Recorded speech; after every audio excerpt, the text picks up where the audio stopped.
നമ്മളെ നാട്ടില് തെരുവുനായ ശല്യം ഭയങ്കര കൂടുതലാണ് കേട്ടോ.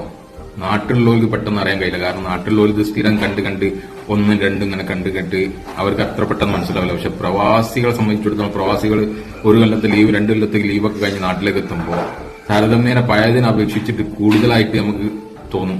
അവർക്ക് പെട്ടെന്ന് അറിയാൻ കഴിയും. പണ്ടൊക്കെ എന്ന് പറഞ്ഞു കഴിഞ്ഞാൽ നമ്മള് തെരുവുനായകളുണ്ട് നമ്മളെ വീടിന് മുറ്റത്ത് കൂടി എപ്പോഴെങ്കിലൊക്കെ 1 2 ഇങ്ങനെ പോലാണ്. ഇതൊക്കെ നോക്കിങ്ങൾ ഒരു കൂട്ടത്തോടെ വന്നിട്ട് അക്രമ സ്വഭാവമാണ് തെരുവുനായകൾക്കൊക്കെ. ഒന്നും ചെയ്യാൻ കഴിയില്ല നമുക്ക്. ഇവരെ കൊണ്ടുള്ള ബുദ്ധിമുട്ട് എന്ന് പറഞ്ഞു കഴിഞ്ഞാല് കുട്ടികൾക്ക് പുറത്തേക്ക് ഇറങ്ങാൻ കഴിയാത്തൊരവസ്ഥയാണ്. അതുപോലെ തന്നെ നോക്കിങ്ങൾ എന്നും രാത്രി ചെരുപ്പ് ഉള്ളോട്ട് എടുത്തു വെക്കണതാണ്. ഇന്നലെ സംഗതി മറന്നു പോയതാണ്. ഞാൻ ഉള്ളോട്ട് എടുത്ത് വെച്ചാണ്. നമ്മങ്ങനെ പെട്ടെന്ന് എന്തോ മുറ്റത്തേക്ക് പോകേണ്ട ആവശ്യത്തിന് ചെരുപ്പിട്ട് പോയി അത് കഴിഞ്ഞിട്ട് ഉള്ളോട്ട് എടുത്തു വെക്കാൻ മറന്നുപോയി. അങ്ങനെ രാത്രി നോക്കിങ്ങള് ആ ചെരുപ്പും കൊണ്ട് ഒരു നായി പോണ പോക്കാണ്. നോക്കിങ്ങൾ എത്ര കഷ്ടപ്പെട്ടിട്ടാണ് ആ ഗൾഫിൽ നിന്ന് ആ ചെരുപ്പ് കൂടെ എത്തിച്ചത്.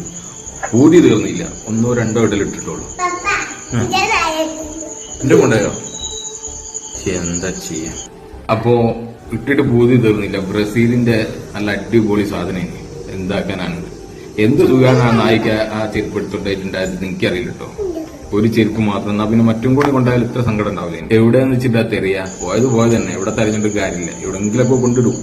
ഏതെങ്കിലും മഴയൊക്കെ പെയ്ത് വെള്ളപ്പൊക്കത്തിൽ എവിടെങ്കിലൊക്കെ എത്തും. നമുക്കപ്പോ അതിന്റെ സങ്കടം അറിയും. ഏതായാലും വല്ലാത്തൊരു ബുദ്ധിമുട്ടാണ് അവർക്ക്.